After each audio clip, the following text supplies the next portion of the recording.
Guys, what's going on? I hope you guys are well. I hope you guys are staying safe. I hope everything's good wherever you guys are.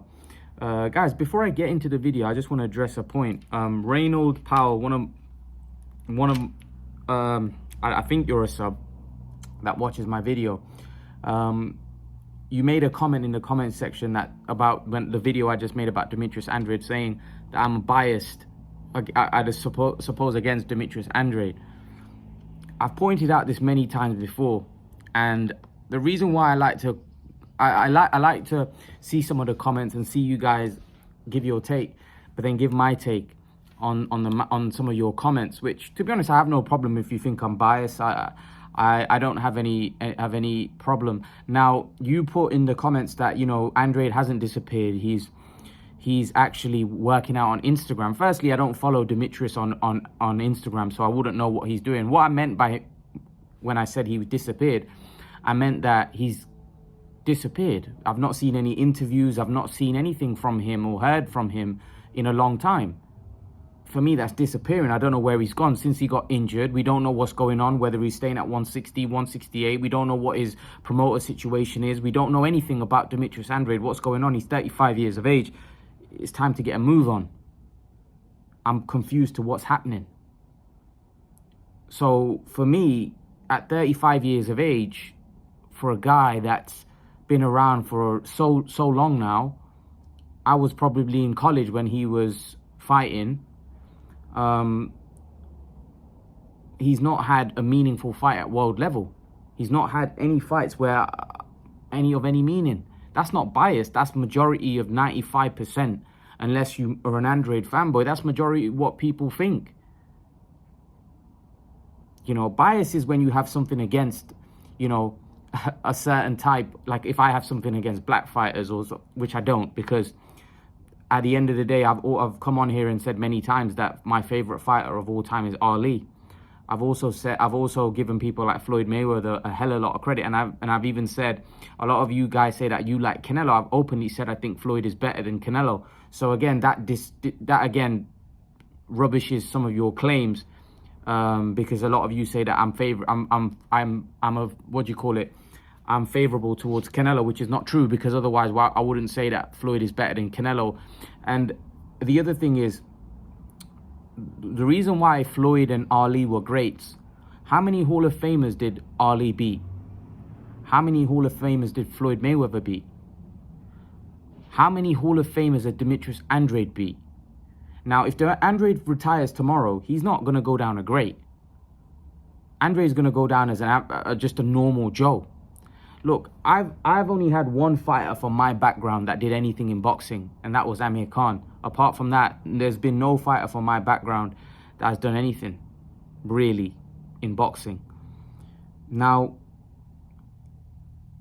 I at times were biased towards him, and even then I kept it real about him. And most of you that watch my videos would know I've kept it real, and I've actually told you, I've spoke about Khan in a very, you know, at times criticized him loads.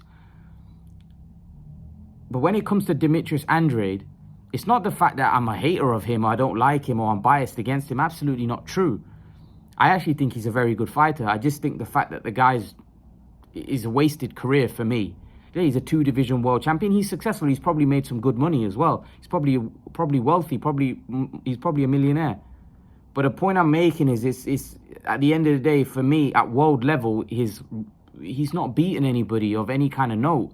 And for a guy as talented as Demetrius Andrade, for me, it's been a waste. For me, it's been a waste. It's not been a startling career like a Mayweather. You know, he's 35 years of age. At 35 years of age, what had Mayweather already done in the sport? Now, I understand it's not his fault entirely. That fact that, you know, he's had fights, you know, promoters not being able to deliver him fights and stuff. And it's politics of boxing. But at the end of the day, he's 35 years of age. And all of those issues that he's had, promoters not getting him fights, no one's going to care about that at the end of his career. People are just going to look at it and say, wow, what a waste. What a waste of talent. That's what people are going to say. No one feels sorry for you. You know, and that's just my take on him. I think he's a good fighter, but his resume is going to be very poor. Like, I actually thought Prince Naseem Hamed was very overrated, actually. A lot of people were very high on him, but I actually thought he was pretty overrated. Now, when we look at Naseem Hamed's resume, he beat a lot of fighters. Only lost once. But how many of the fighters that Prince Naseem beat, that we talk about today? We talk about one guy on his resume, and that guy beat him in Barrera. That's the only guy that on his resume that was an all-time great. Apart from that, there was no one on his resume that anyone even talks about today. They're all forgotten. That kind of tells you all you need to know about someone's resume. Now, you look at someone like Amir Khan's resume, there's many fighters on his resume that he beat that we still talk about. For example, Maidana is just one that we all talk about.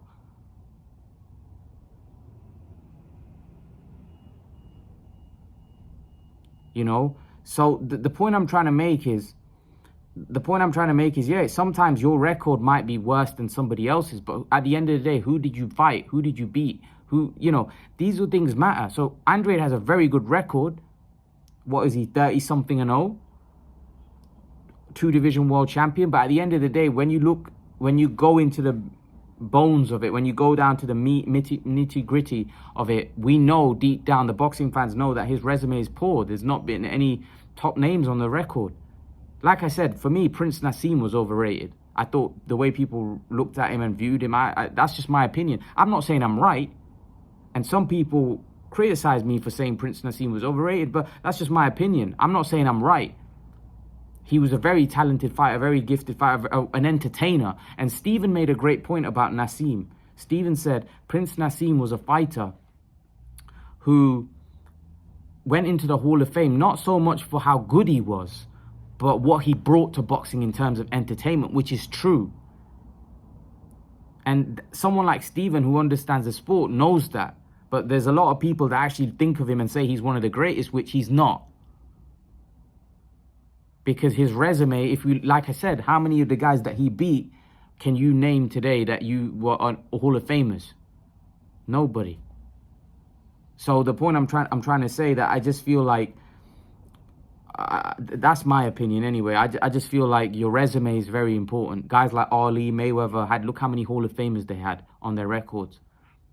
They beat so many, and that's why they're viewed the way they're viewed. That's why Demetrius Andrade is viewed. That's why someone like Naseem, who although people hold him in a lot higher regard than I think I hold him in, he's still not seen anywhere near Mayweather. Or same with Kawasaki. Kawasaki's not rated like Ali or Mayweather. Why? Because Kawasaki's resume was a bit overrated. There wasn't a lot of names on there. And that's how you view somebody, in my opinion, That's just my take on it. But coming on to the video, I want to talk about Golovkin and whether his power will carry to 168 pounds. It's 8 minutes in. I'm moving now, going on to the topic. But yeah, basically, Triple G has said that he feels his power will carry to 168 pounds. He feels his power is going to be carrying, and Canelo could be in trouble. It is the same. I feel absolutely comfortable. For me, I'll be honest with you. It's just another fight, just another opponent. I've been asking myself, do I feel different? The answer is no. I feel 100% comfortable even in a new weight division. We'll see. I believe so. But so he was asked, do you think your 84% KO ratio will carry, to your new weight class? We'll see. I believe so. But we'll be in a new situation. We need to try for ourselves. It's hard for me right now because this will be the first time fighting at 168. We're going to prepare and do everything we can get ready in this weight class, but no predictions. Fighting at 160 has its pros and cons, of course. 168 won't be tough to make.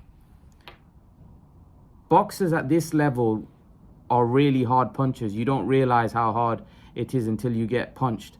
I don't know at Canelo 168. I know him at 160. The reason why the fight is not at 160, I learned something about him. He learned something about himself at 160. Now we're going to try 168, the third fight.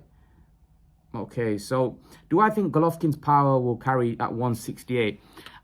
I think Golovkin's power will carry to 168, yeah, no problem. Plus, he's fighting somebody that's not really a legitimate 168-pounder. Really, Canelo is smaller than Golovkin when we think about it. Golovkin, was a much bigger guy even as an amateur. Golovkin fought at 168, I think. You know, so Golovkin's naturally a bigger man. But Canelo's filled out at 168. He's also gone up at 175, fought there as well. But Golovkin, really, power is interesting because Golovkin has a lot of power, but I don't think he's a one-punch knockout merchant like Wilder. He breaks you down, even at the level that he was fighting at, which a lot of people thought he was fighting a load of cans. See, Golovkin's another one, touching back on the Andrade stuff, is that a lot of people viewed Golovkin the same way they viewed Andrade, but Golovkin proved himself against top-level opposition, against Jacobs, against Canelo. He kind of proved himself, so we found out how good he was. So, again, Golovkin initially wasn't given the credit because of his resume. And he maybe, when it all said and done, if he loses this fight against Canelo, people won't look back at his career, and some people may even argue he's not great, even though I think Golovkin is. Because Golovkin's resume, he should really beat Canelo, really, effectively in the first fight. So that in itself would automatically put you in a bit. And then he had another good fight with Canelo, which some people thought he won. But okay, but that aside, Golovkin for me at 168 will probably feel better because he'll have more energy, you know, and he won't struggle to make weight. As you get older, it gets harder to make weight.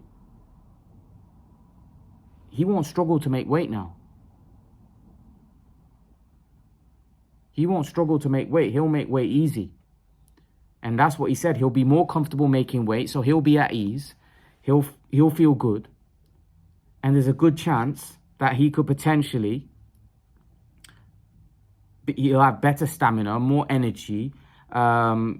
His punch resistance is one of the best in the sport.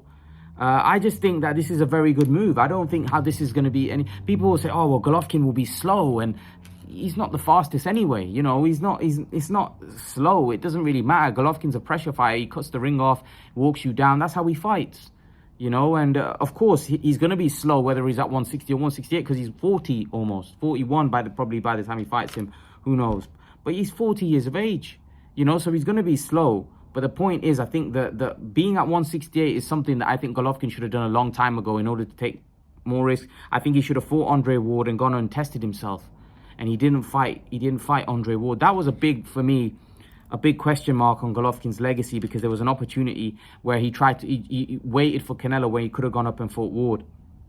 But either way, I think this is a great move. I think Golovkin's going to be full of beans, full of energy, and I think this is a perfect for him to fight Canelo at 168. I think it's going to be very good for him, and I think he's going to have a lot of energy, and I think he's going to be powerful. I don't think it's going to be an easy fight. I think, you know, Golovkin carries a lot more power than Caleb Plant, Callum Smith, and Billy Joe Saunders, that's for sure. So he's going to hit a lot. You know, those guys didn't even seem like they troubled Canelo one bit. Canelo just walks through him. You know, whereas Golovkin, I don't feel, even right now, I don't think Canelo's going to be able to walk through him like that, because Golovkin still has heavy hands. You know, so like I said, I think Golovkin's power will carry to 168. And I think I would favor Golovkin to knock out Plant. I would. I think, especially, I don't know, like, again, when you get to this age, you can get old overnight. But someone like Plant with no power, Golovkin will walk through him. And I think Golovkin would be even worse. A prime Golovkin against Plant, he'd destroy Plant even quicker, because Plant would have no power. Golovkin would walk him down, and Golovkin's a better pressure fighter than Canelo. Without question, he's a better pressure fighter. A prime Golovkin is a way better pressure fighter than Canelo. Canelo's, like, remember, Canelo's added that to his game, but Golovkin, Canelo's, for me, is a counterpuncher.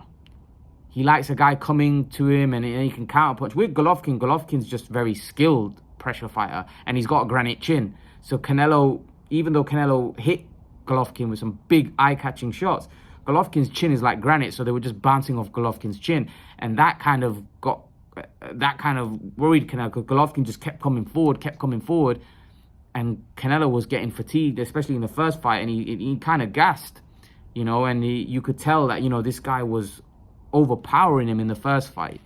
Can Golovkin do that? I think Golovkin would have, again, he'll have to be the pressure fighter. He'll have to make it uncomfortable, Canelo. One thing I'll say this, that I think Canelo has got a stamina issue, which Golovkin will need to exploit in this fight.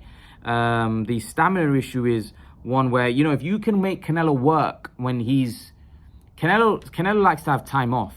So during rounds, he likes to, you know, rest, get off flurry of shots and then rest, and you can see when he's resting. And the first fight, Golovkin didn't allow him. He just made him work at a crazy pace from round 1 to round 12.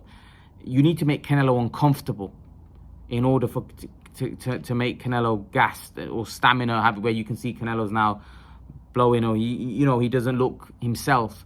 I think Golovkin's going to have to really put a lot of pressure on him and hit him with some big shots. And if he's able to do that, I think Golovkin has a chance. Obviously I'm favoring Canelo massively in the fight, but at the end of the day, I think some of you are totally writing Golovkin off. I just wouldn't do that, because I personally thought he looked good against Murata. He splattered Murata in 8 rounds, and that was a good performance. I think because he was 40, I think people were looking closely for weaknesses.